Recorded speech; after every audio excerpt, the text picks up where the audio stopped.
Negara manakah yang tiada nyamuk?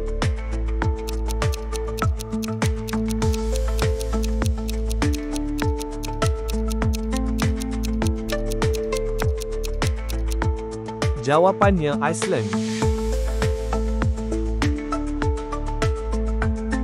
Negara yang mempunyai bendera paling lama tidak berubah.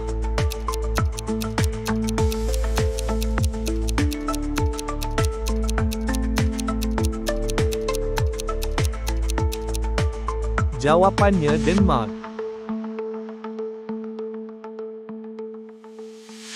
Negara apa paling banyak tasik?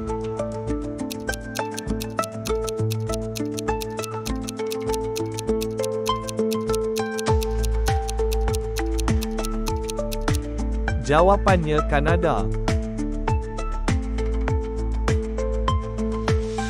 Negara manakah yang mempunyai lebih banyak kambing berbanding manusia?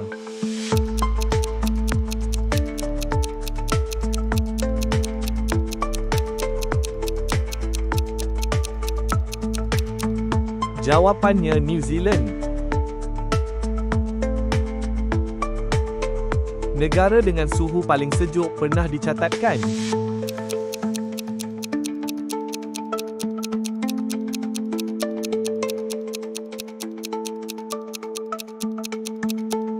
Jawapannya Rusia.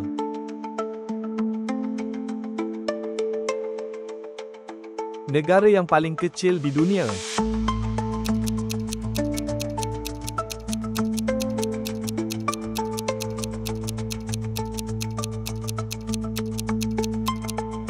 Jawapannya Vatican City. Negara manakah yang mempunyai bendera berbentuk segitiga, bukan segi empat?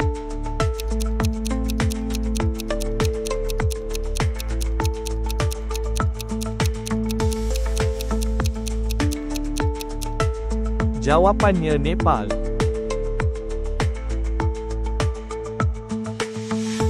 Negara dengan mata wang paling tinggi nilainya.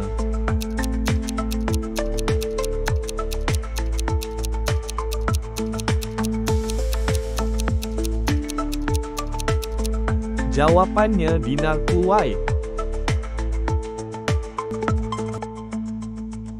Negara yang paling luas di dunia.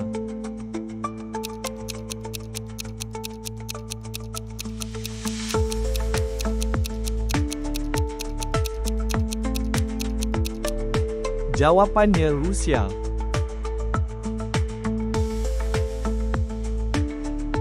Negara apa yang tidak ada sungai langsung?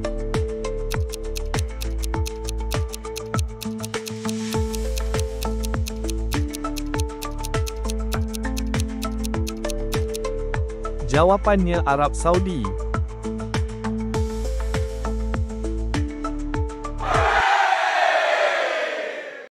Sila tulis komen di bawah, berapakah soalan yang anda dapat jawab.